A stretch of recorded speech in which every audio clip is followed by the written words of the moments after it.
I'm Jasper Lior, and this is Gender Euphoria, the podcast where we break down what gender euphoria is and talk about the beautiful, wonderful, incredible parts of trans identity. Today, I'm with Ariel Vegosen. Ariel is a workshop facilitator, a performer, and the founder of Gender Illumination, a nonprofit dedicated to trans and non-binary liberation. Thank you so much for being here, Ariel. It's so great to be here. I'm super excited to be on this with you. I'm so happy you're here. You are kind of the reason that all of this exists, because I did Gender Journeys, which is a part of Gender Illumination, and that just changed my life. So thank you. Oh my gosh, I'm so thankful to hear that. I'm so glad to know that the program inspired you and to be in this with you. It's so special. Yes, for me too. I'd like to start by asking folks how they identify and what their pronouns are. Perfect. So I identify as non-binary and genderqueer, and my pronouns switch. For me, it's an important aspect of my life to have pronouns that are fluid. I identify as someone that's gender fluid. I see my gender as incredibly expansive. I think of myself as beyond the binary. I like it best when people will say many pronouns at one time, so that it would be like, oh, I'm talking with Ariel today. You know, he's sharing this information about her life and they said this, and just to really like switch the pronouns and never to get confined to like one pronoun only. One of my partners says that they like to use all pronouns chaotically. I love that even more. That's awesome. Yes. I feel like chaos and gender definitely have some intersection. Yeah, I'm definitely going to write that down and think about that. I like that a lot. Just the idea of like chaotically. I also actually really appreciate that when people talk about me and I'm not there, you can't pin me down to one image. And that's something that I appreciate, right? Because I think what happens in society is if I say, oh, I had a meeting with this person, and then as soon as I put the pronoun in, other people start filling in details as to what that person might look like or behave like or be like. And I want to exist without those boxes. So when someone says multiple pronouns in a short amount of time and they're talking to someone that's never met me before, that person is like, I don't know I can't start making up an idea in my head about what they look like or how they behave or what I should think about this person. Yes, I've heard that before from other people too. And I see that. Like, everybody's making assumptions about us all the time, so they can't do that so much. If you want to share about your journey creating Gender Illumination and maybe Gender Journeys, I would love to know more about that. Yeah. The way Gender Illumination got started is I actually first started an organization called Gender Blender. And Gender Blender is now a program of Gender Illumination. So Gender Blender started in 2009. And that was really, at the beginning, was connected to Burning Man community and is still part. Gender Blender has a Burning Man theme camp every year.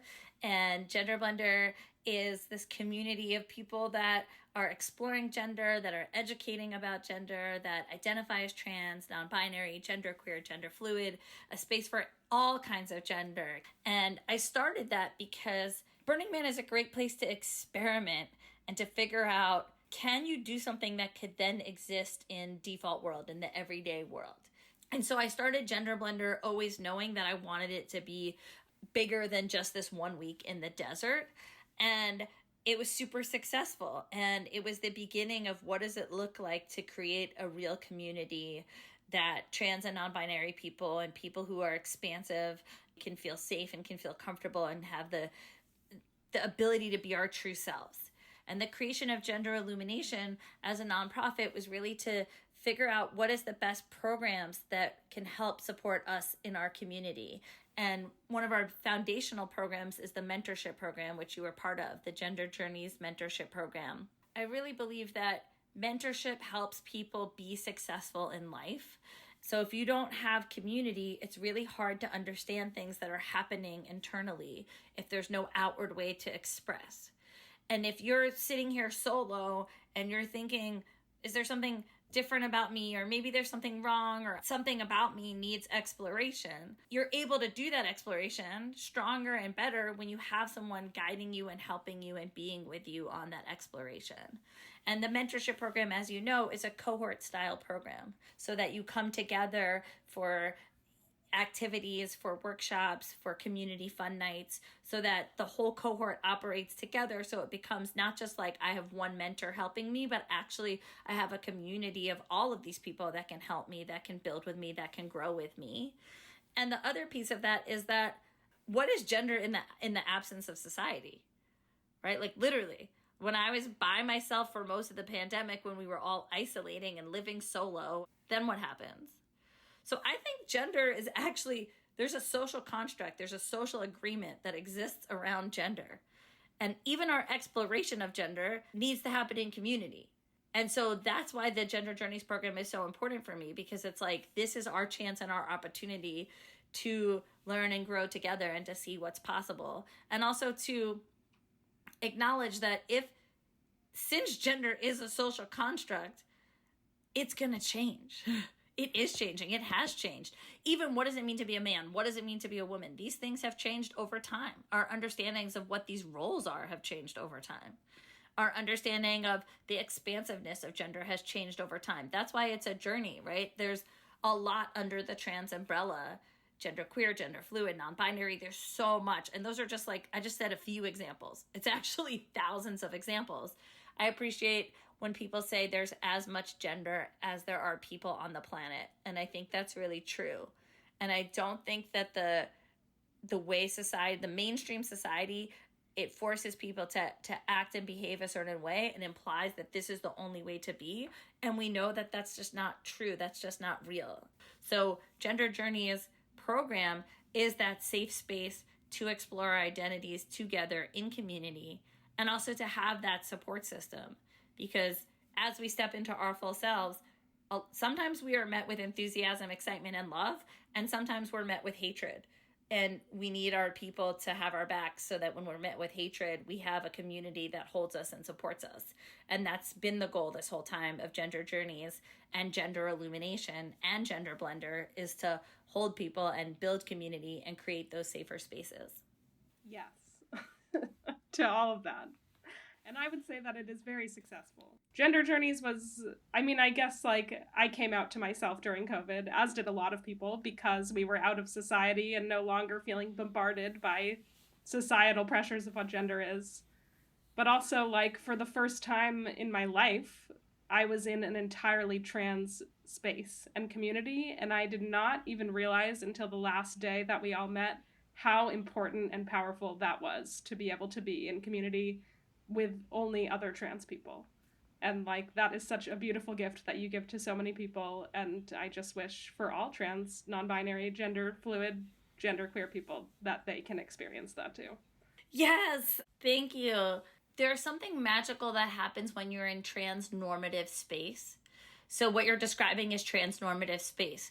People probably have heard the word heteronormative, which, is the idea that the dominant culture that we exist in, especially in the US, is really being dominated in a binary gender structure and also in a straight sexuality structure. And then people are forced to act and behave that way, even if we are not that way, even if that doesn't work for us.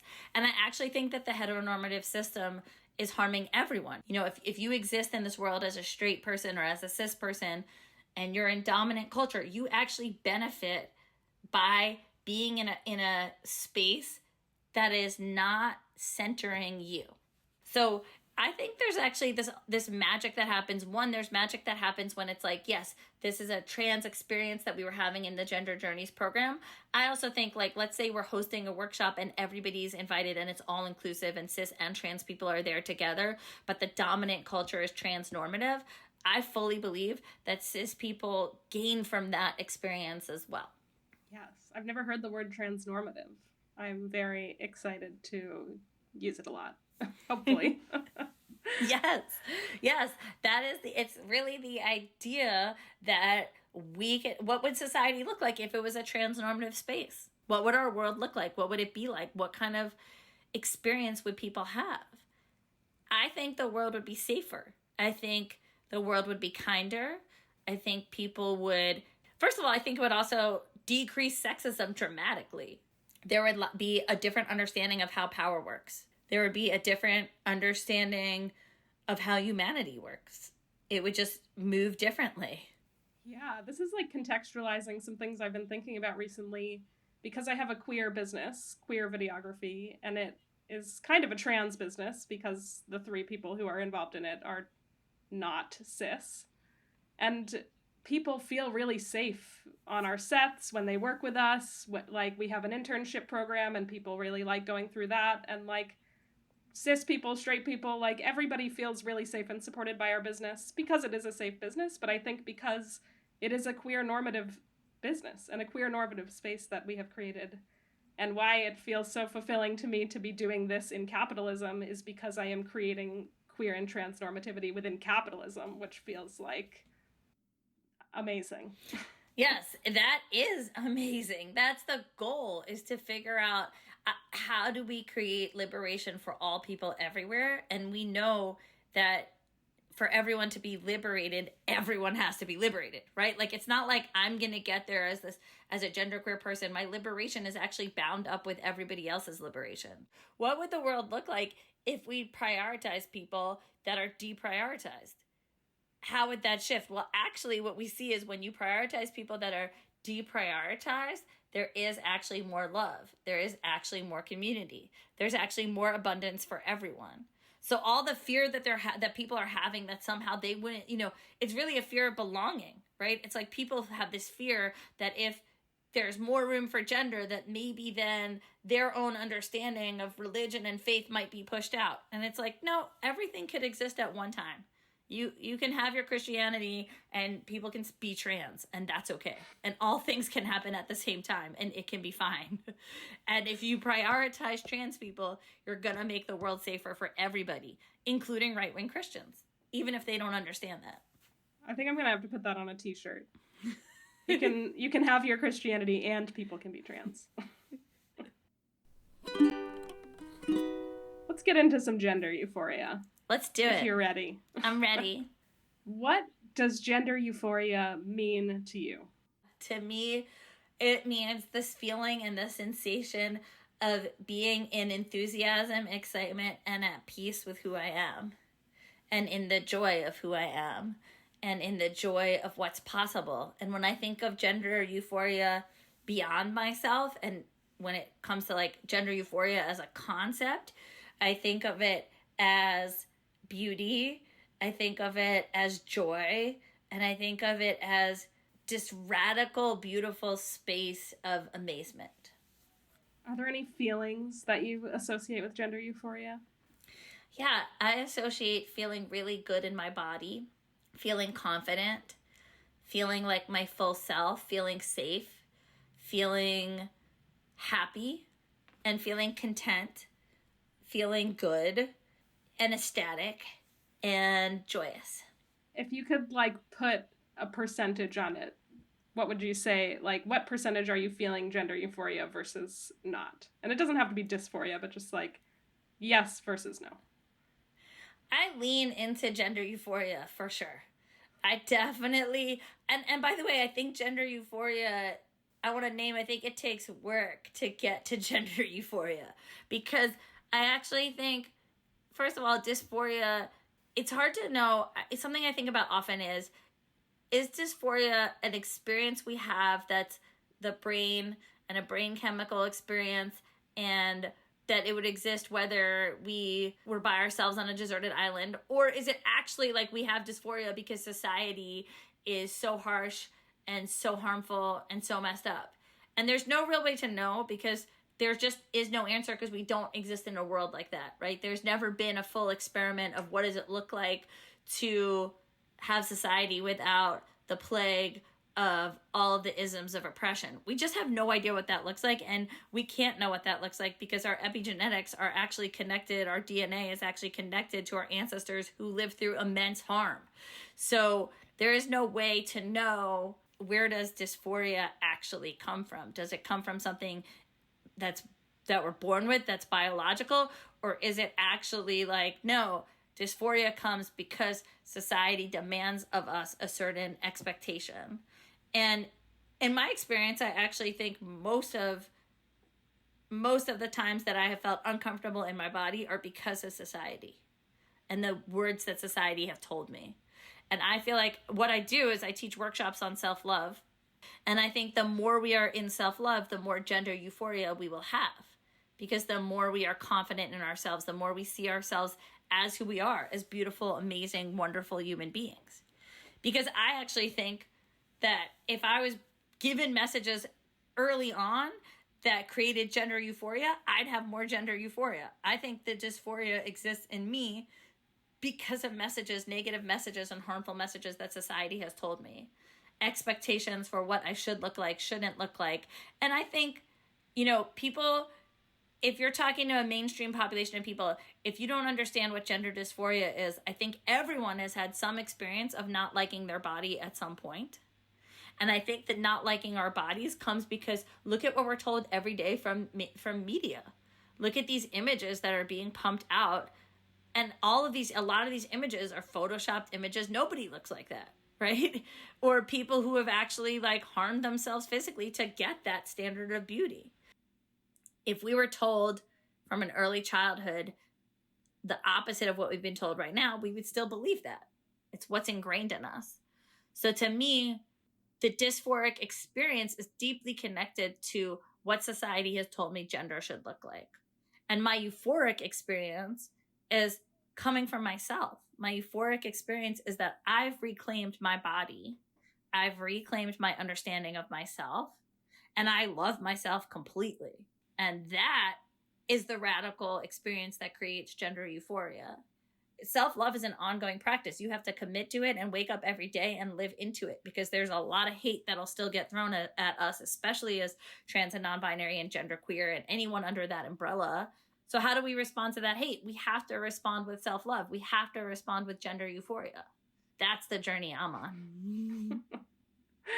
I hope that I'm there with you. I started this podcast before I had really experienced gender euphoria for myself, kind of as a way to figure out what it was and ask other people to tell me. And that has been cool for me. Yeah, and I want to remind people that it really is a practice, that it's not always easy. And our moments of euphoria, to hold on to them and to value them and to be with them. And to also say that I do a lot of public speaking, and there's people that will ask me to come and speak and they want a specific version of a story.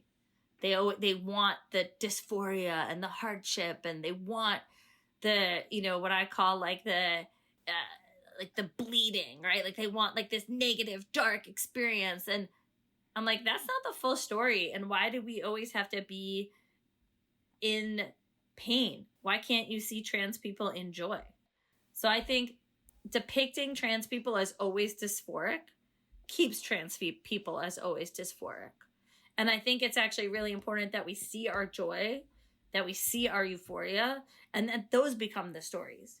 What if the narrative was gender euphoria? That's the narrative, right? I feel even when I think about part of the narrative around even seeking out support or therapy or certain things like that, there's been a narrative that trans people were actually trained in, right? Which is you have to say you felt this way since you were a child. That's true for some people. It's not true for everybody. Why do I have to say that I even have dysphoria to get services? Why does somebody have to have dysphoria to get hormones? Why can't you be this is just something that I want for my body? Why are other people trying to control each other all the time is the real question. Why are people trying to control each other's bodies? That's the question we need to be asking each other, rather than saying, I need you to come in here and tell me a certain story to have it look a certain way for you to get the healthcare that you need. No, come in and get the healthcare that you need, even if no matter what, you deserve the healthcare you need. Show me your euphoria. Let's have the story be in that framework. Let me see your joy, as opposed to always let me see your pain for me to want to help you. I think the question that society needs to ask is, what is happening that humans want to control other humans? Why do people want to dictate what other people are doing with their own bodies?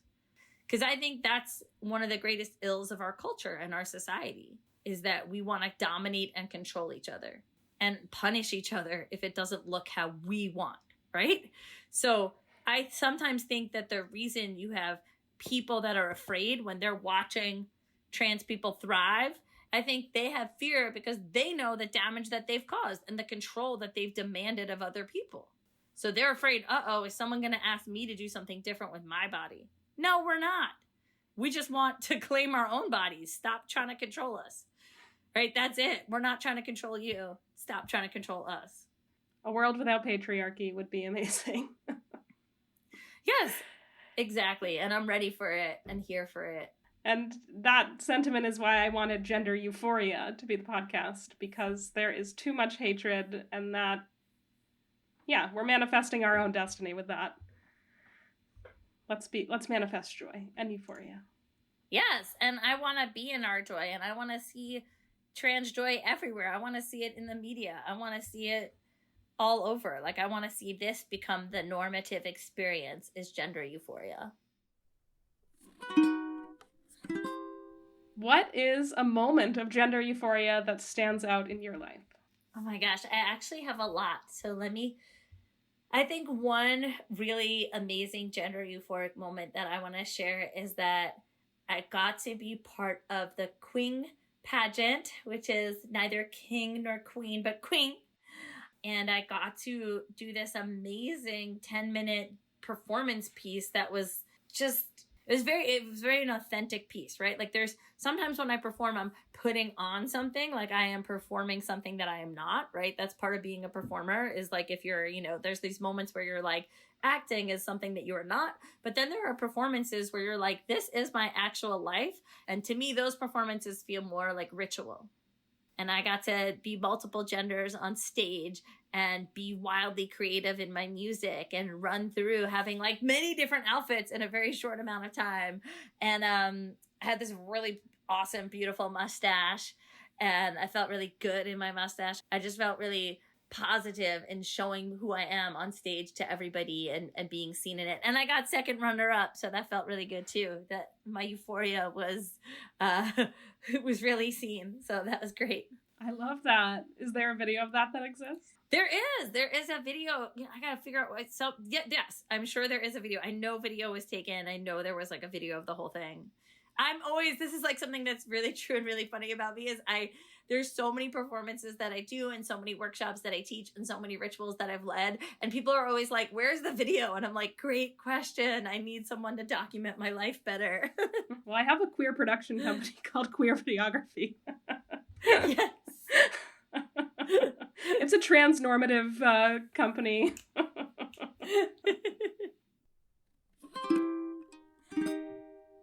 You have definitely touched on this a lot, so if you have more to say, that's good, and if you want to skip to the next one, we can. But why is gender euphoria important?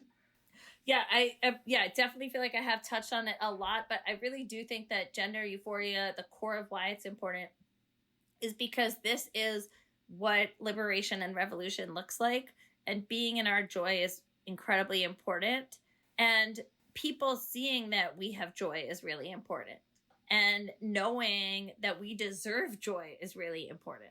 When there's so much hate coming at you, you can forget that you deserve joy, that you deserve love. You start to believe the negative messages.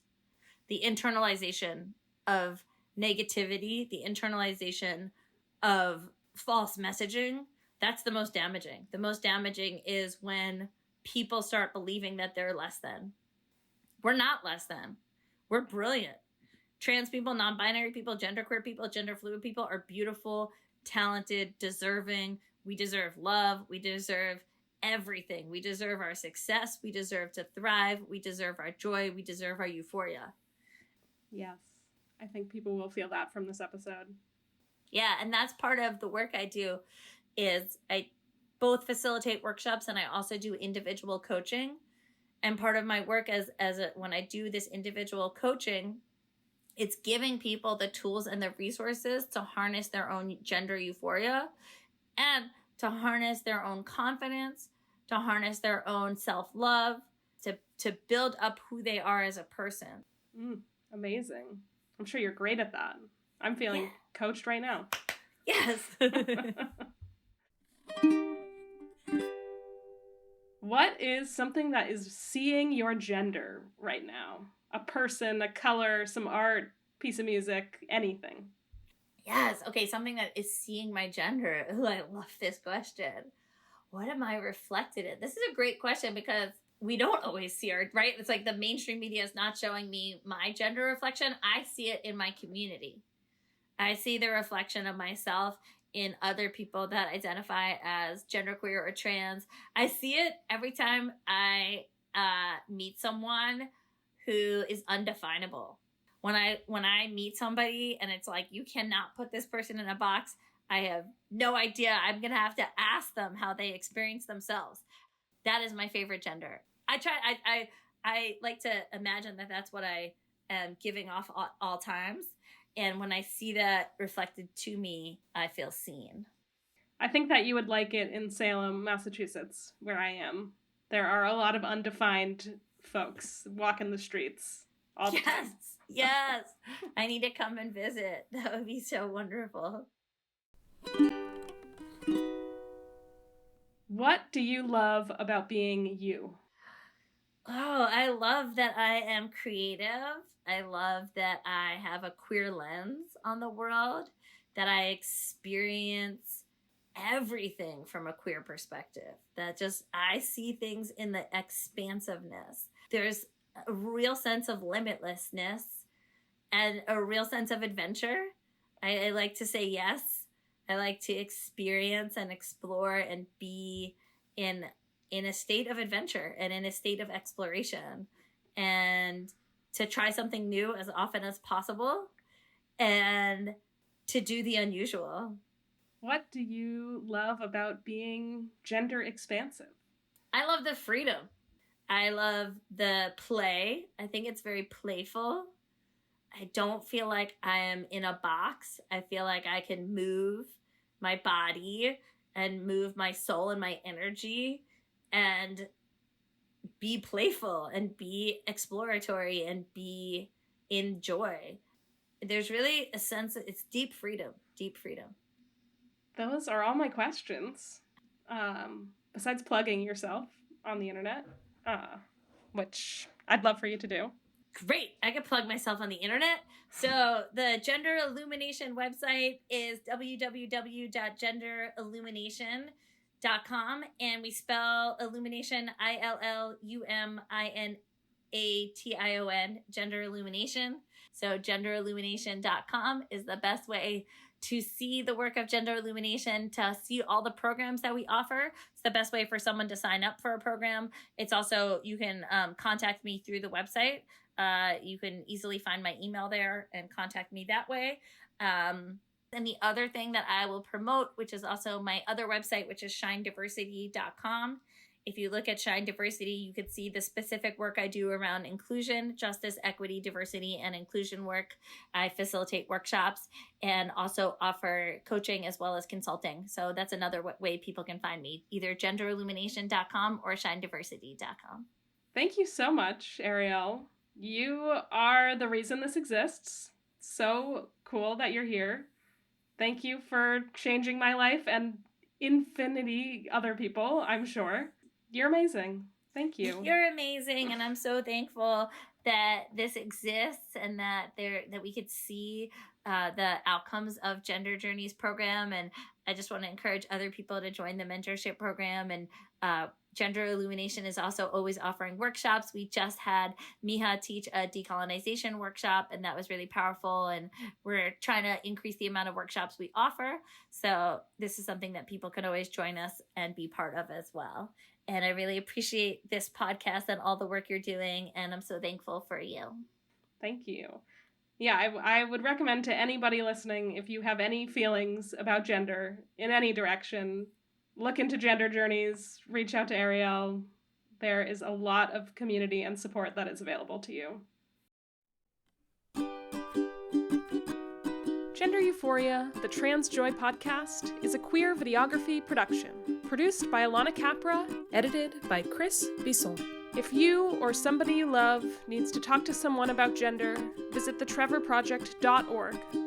If you or somebody you love wants to talk to me about gender on this podcast, reach out on Instagram @GenderEuphoriaPod. Support us on Ko-fi.com/GenderEuphoriaPod. Love yourself, Listen to your body and gender boldly.